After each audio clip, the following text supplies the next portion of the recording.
Sure.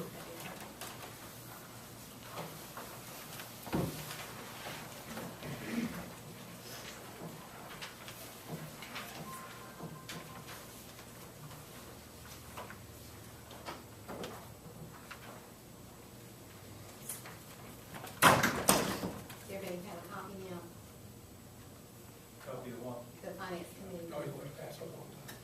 Want to take one? Members of the Council Finance Committee met on September 29th.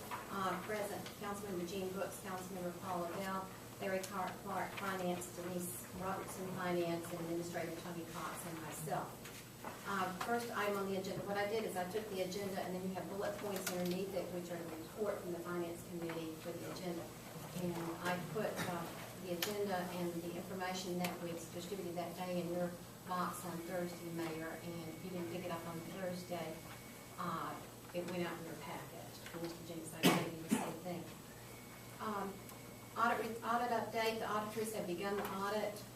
Larry and Denise said that they have been here and we're moving, we're on target. And the city will pursue the audit award again this year. The second item on the agenda was to discuss budget models.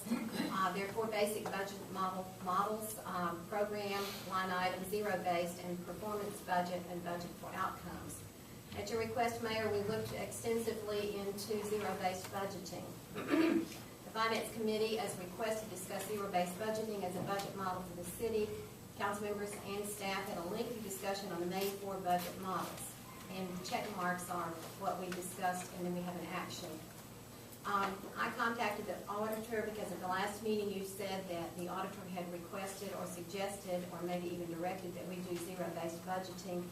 And he said that it would be a conflict of interest for the city auditing firm to recommend a type of budget for the city to use to prepare their budget. So he could not make a recommendation for zero-based budgeting or any other type of budgeting.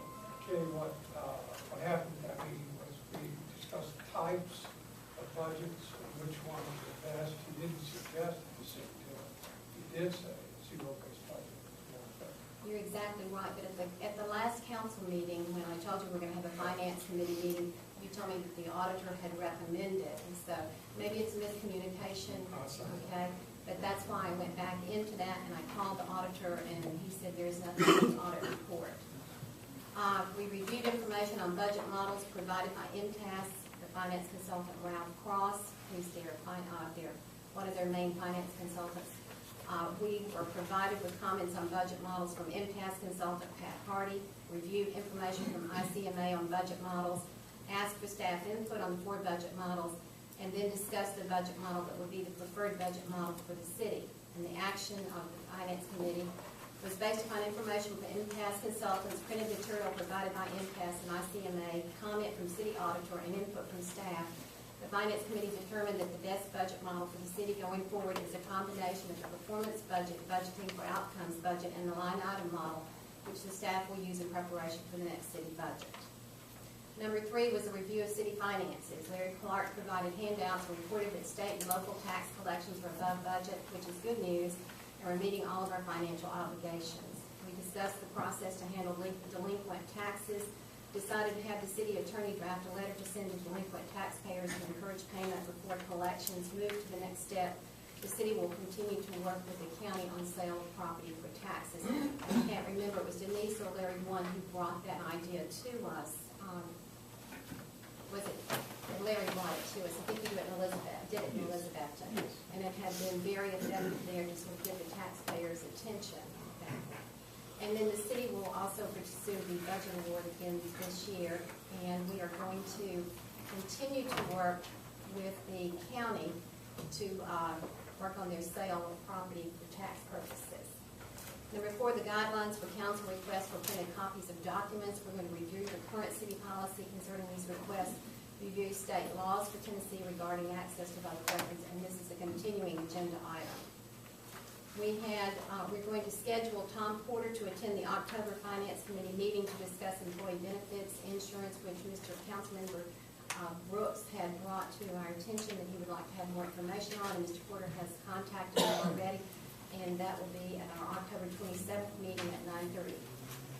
Other items were employee benefits. Administrator Cox discussed the importance of council discussing and providing a salary increase for employees in the next budget.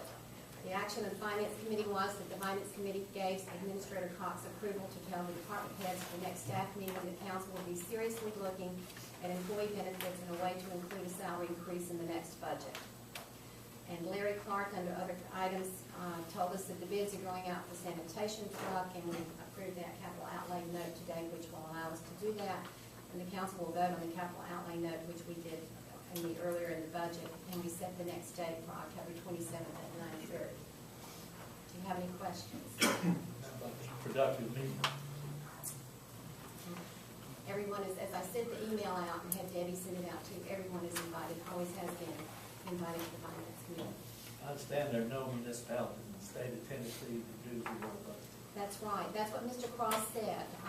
No one in the state of Tennessee, and Pat Hardy also echoed the same sentiment, and he said there has to be a reason why no cities do zero-based budgeting. In fact, in talking to Mr. Cross, he said that the city, business uses it. I think an example was an industry was used as an example in one of our discussions, and they're working for a profit, and cities provide services. So if you're going to provide services, we would generally think that we're going to provide police and fire and sanitation services at the same level we did last year. And we would look at that on a line item part. But we're not going to start out with zero with the chief, and he has to justify everything. We did talk about, that's what, Mr. Cross would be glad to come and talk to you at any time, but he was very sincere, and like I said, we have lots of information which I have given you, Mayor. I did receive it, Kay. I did a lot of research on zero budgeting during the campaign, and it was part of what I said I thought the city should look at. Normally, municipalities do not like to do it because it's so time consuming. You have to also train supervisors how to conduct a zero-based budget. And you're correct. Most large businesses do use zero-based budget because it's so efficient and it allows them to increase their efficiencies to make a profit. For us, profit wouldn't be the point. For us, it would be to save money. So usually it's not done by municipalities, okay? My research, because it's so time consuming and it requires a lot of staff time. So you're correct in that. And that's what Mr. Cross said. Do you have the time in the environment that you're in to, with everything else that is going on, to basically double redo it? Because the state requires a certain type of budget. Tony, the state requires a line item budget. Right, we are required to report to the comptroller budget and line item for it. And then there's another budget for the gas fee. They have another reporting form. Yes, there's, in terms of our, that'll be reflected in the audit, again, we got to carry that forward into the audit in the same sort of area. Also, we're pursuing the GFOA budget award, which is typically in that format as well. And Mayor, I think we really can. I think we made great strides last year moving forward with the using of the performance budget, and budgeting for outcomes is basically the same thing without having everybody defend every paper clip that they're going to use. So I think we're on the same page. That sounds Well, as good. long as I think we're pretty close to the same page. Sounds good. I look at it from more of a business standpoint, I think. I think a lot of us do when we first come on council and it changes. You Well, I really, appreciate your time in the budget, in the finance committee. I believe, Tom, you said the budget last year was the most efficient one you've ever seen out there since you've been on council. It was. You was Tony. Yeah, well, Tony brought us a real perfect budget. From a bid, the same thing, so that's the same answer.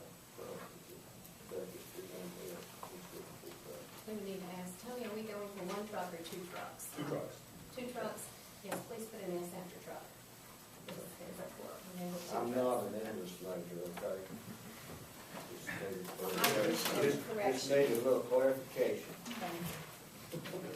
Okay, let me say something about that finance meeting. I asked a question about Lowland Sewer Yes.